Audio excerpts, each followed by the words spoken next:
नमस्कार दोस्तों, आज हम बात करने वाले हैं एक ऐसे टॉपिक पर जिस पर आज तक कोई चर्चा नहीं हुई है। आज तक आपको इस सच्चाई से रूबरू नहीं करवाया गया है। मैं आपको बताऊंगा वास्तु के एक ऐसे सच के बारे में जो वाकई आपको हैरान कर देगा और आपको मिलेगी एक ऐसी जानकारी जिसका लाभ आप अपने जीवन में उठा पाएंगे। वीडियो के अंत में मैं आपको वास्तु से संबंधित एक ऐसी टिप देने वाला हूं जो आपके घर के 70% वास्तु को सही कर देगी। तो चलिए शुरू करते हैं आज का वीडियो। दोस्तों, आपने सुना होगा कि राजा महाराजा जब भी घर से किसी शुभ कार्य के लिए निकलते थे तो पूजा पाठ, हवन, यज्ञ आदि कई शुभ कार्यों के पश्चात ही निकलते थे। क्योंकि उस वक्त वास्तु अत्यंत समृद्ध था, यहाँ तक कि राजाओं की नगरी और महल भी वास्तु अनुकूल बनाए जाते थे। जब हम घर से किसी कार्य के लिए निकलते हैं तो कुछ शुभ अशुभ संकेतों पर ध्यान देते हैं। मंदिर में माथा टेक कर निकलते हैं, माता पिता के चरण स्पर्श कर निकलते हैं।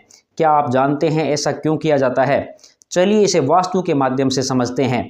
वास्तुशास्त्र में मुख्य द्वार को गली के बिल्कुल सामने नहीं रखा जाता है। किसी भी भवन में बाहर की मुख्य दीवार या चार दीवारी जिसे कहा जाता है, उसमें जो द्वार होता है उसे प्रधान द्वार या मुख्य द्वार कहा जाता है। विश्वकर्म प्रकाश वास्तुशास्त्र के अनुसार मुख्य द्वार का वेद्य किसी रथ्या द्वारा नहीं होना चाहिए।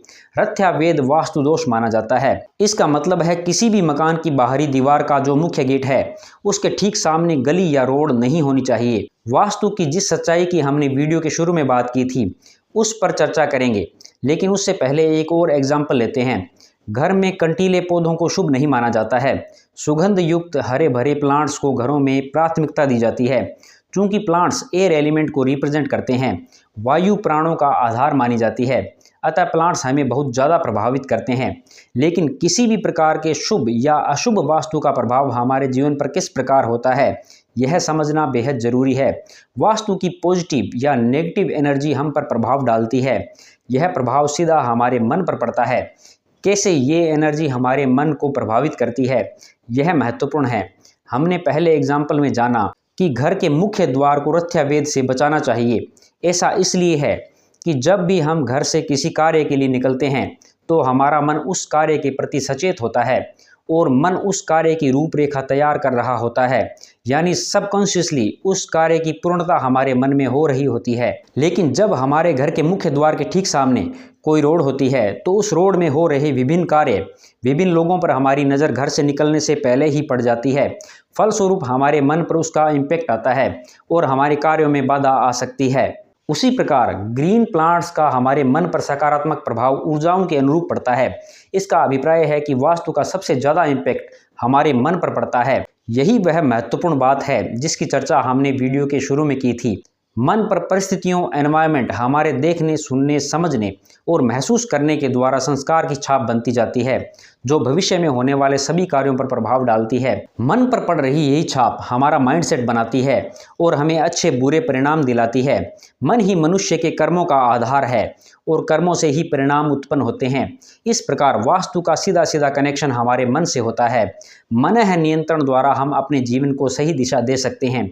प्रत्येक मनुष्य के मन की उत्पत्ति आत्मा से ही हुई है। अतः जब मन अपने सोर्स यानी आत्मा से जुड़ता है तो शुद्ध बुद्धि के रूप में प्रकट होता है और जीवन सकारात्मकता के साथ आगे बढ़ता है। जीवन के सभी कार्य सही समय पर संपन्न होते हैं। मन नियंत्रण के लिए हमने 9 वीडियोज़ की एक सीरीज माइंड सोल कनेक्शन नाम से इस चैनल पर डाल रखी है, जिसका लिंक आपको डिस्क्रिप्शन में मिल जाएगा। वो 9 वीडियोज़ की सीरीज आप जरूर देखें। इसके साथ साथ घर के वास्तु को अनुकूल करें। वीडियो की शुरुआत में हमने एक वास्तु टिप की बात की थी जो आपके घर के 70% वास्तु को ठीक कर सकती है। वह है आपके घर का पूर्वमुखी या उत्तरमुखी होना।